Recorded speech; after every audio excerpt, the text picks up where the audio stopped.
Donc, bonjour Monsieur Coleman, merci d'avoir accepté de participer à notre édition d'interview sur les thèmes d'actualité. Aujourd'hui, nous traiterons de la croissance, mais avant toute chose, pourriez-vous vous parler un peu de vous, s'il vous plaît?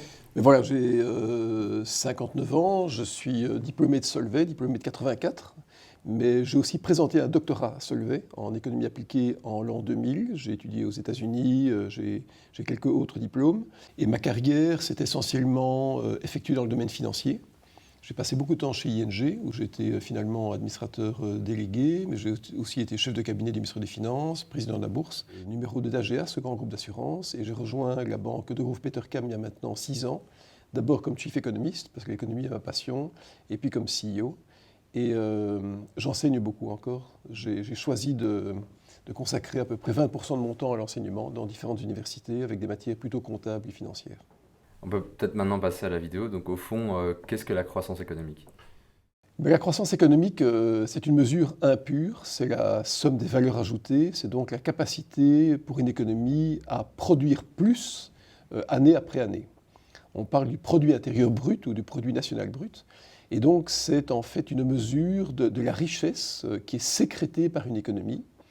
Et les deux constituants principaux de la croissance, c'est d'abord la démographie et c'est la productivité. C'est-à-dire que s'il y a plus de personnes, naturellement, il y a plus de consommation, plus de capacité à produire, mais les gains de productivité qui correspondent à peu près au taux de croissance réel de l'économie, c'est la capacité de produire plus avec le même input. Donc en fait, c'est une combinaison de deux facteurs.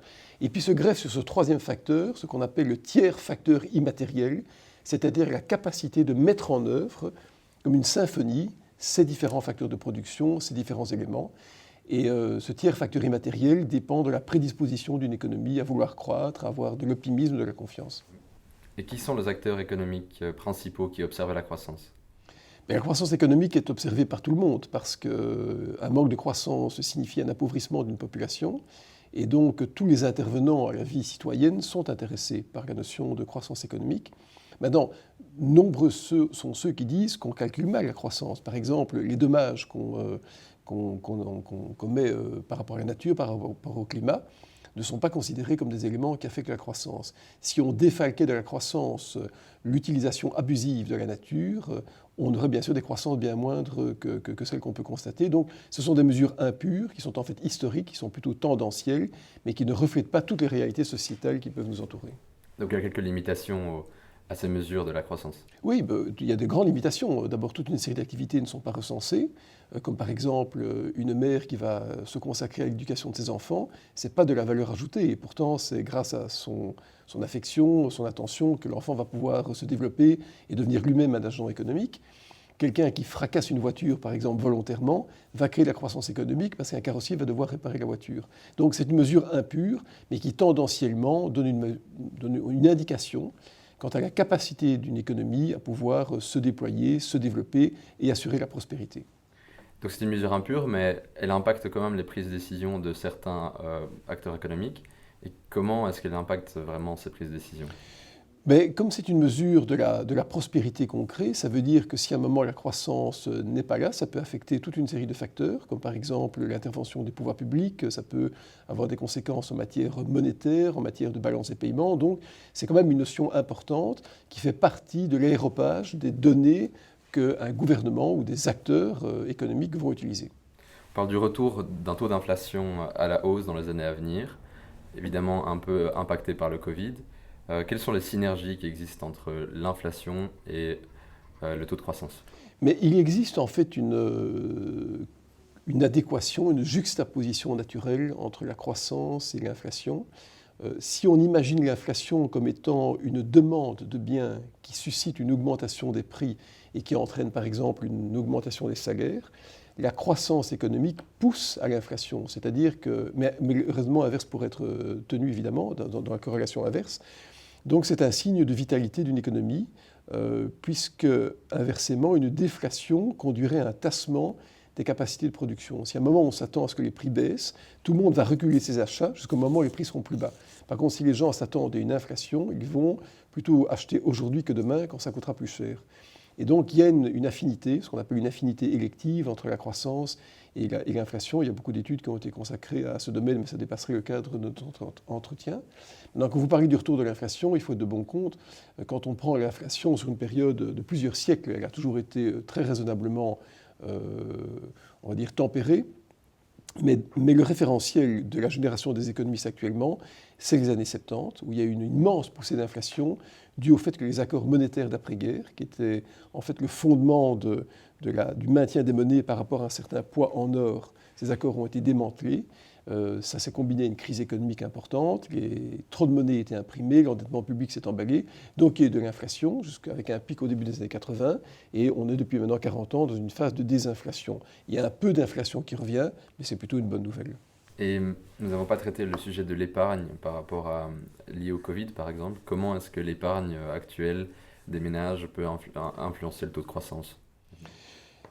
C'est-à-dire que l'épargne, d'abord, elle est inégalement répartie dans la population. C'est vrai qu'on voit que l'épargne accumulée a augmenté, mais c'est une épargne qui a été constituée par les personnes qui peuvent se le permettre. Tout le monde ne peut pas se permettre. Le Covid a plutôt touché des personnes qui ont été en désépargne, qui ont dû utiliser leurs réserves pour pouvoir garder un certain niveau de vie. Alors en fait, ce qu'on constate qui est assez clair, c'est que beaucoup d'épargne est ce qu'on appelle de l'épargne de précaution. C'est de l'épargne qui est localisée dans des comptes d'épargne, dans des comptes à vue dans les banques. Cet argent ne disparaît pas, évidemment, il est utilisé par les banques pour octroyer des prêts, mais la meilleure épargne, c'est celle qui est injectée de manière directe, à risque, dans l'économie productive. Parce que là, ça permet de financer, grâce à des capitaux propres, des projets qui seront eux-mêmes porteurs de croissance. Ça ne veut pas dire pour autant que les crédits donnés par les banques ne jouent pas ce rôle, mais la véritable épargne, qui est en fait une mesure de la capacité d'une économie à se projeter dans l'avenir, c'est l'investissement dans le capital à risque. Maintenant, on va plutôt passer sur tout ce qui est valeurs boursières. Donc, quel est l'impact de la croissance sur les valeurs boursières et existe-t-il un détachement entre les valeurs boursières et l'économie réelle? Mais les valeurs boursières ne sont jamais qu'un moyen de mesurer le futur anticipé. Une valeur boursière, c'est quoi? Ce sont des dividendes, des cash flows, comme on dit, actualisés, c'est-à-dire ramenés en euros d'aujourd'hui. Et donc, quand on achète une valeur boursière, en fait, on négocie le futur, tout simplement, avec certaines perspectives qui peuvent changer favorablement ou défavorablement. Il est clair que s'il y a de la croissance, ça va augmenter ses bénéfices futurs, donc c'est positif pour les valorisations boursières. Maintenant, ça peut être en partie compensé par le fait que si la croissance est accompagnée d'une augmentation des taux d'intérêt, ça freine un tout petit peu les valorisations boursières. Mais de manière générale, la bourse augmente parce qu'elle est soutenue sur le long terme par la croissance économique. Et quels seraient les différents scénarios à envisager post-Covid pour la croissance? Je crois qu'on a un choc qui est bien plus important qu'on l'imagine. On sait que l'économie belge, mais c'est une moyenne européenne, a quasiment baissé en termes de PIB, donc d'à peu près 6,7%. C'est gigantesque, avec certains pays qui ont baissé beaucoup plus, comme l'Espagne par exemple, avec 11%. Je m'attends à ce que l'année 2021, donc je parle de l'année 2020, que l'année 2021 était supposée générer une croissance positive. On verra bien, parce que je crois que la situation est loin d'être apaisée. Et on ne peut pas s'attendre à retrouver le rythme de croissance tendanciel qu'on avait connu auparavant, avant l'année 2024-2025. Ça veut dire qu'entre maintenant et 2024-2025, les pouvoirs publics seront certainement en déficit budgétaire, c'est-à-dire vont devoir compenser cette espèce de sécrétion de richesse par un apport de pouvoir d'achat qui provient de l'endettement public qui est lui-même refinancé en grande partie par les banques centrales, en tout cas par la Banque centrale européenne. On peut faire par exemple référence au stimulus package qui a été créé en US. Oui, mais le package de relance aux États-Unis est absolument incomparable par rapport à ce qu'on fait en Europe. On est des petits joueurs de rien du tout. Pensez que le plan de relance belge, ça porte sur 5 milliards d'euros. 5 milliards d'euros, c'est à peine 1% du PIB, c'est-à-dire rien du tout. Alors qu'aux États-Unis, il y a le plan qui a été voté donc, récemment de 1900 milliards de dollars, mais qui va être complété par un autre plan de 3000 milliards de dollars. C'est-à-dire que globalement, quand on prend la somme de tous les plans qui avaient été, et baisses d'impôts qui avaient été générés par Trump, et les assouplissements monétaires, et les injonctions de pouvoir d'achat et d'investissement, les États-Unis sont sur un rebond qui est tout à fait impensable en Europe.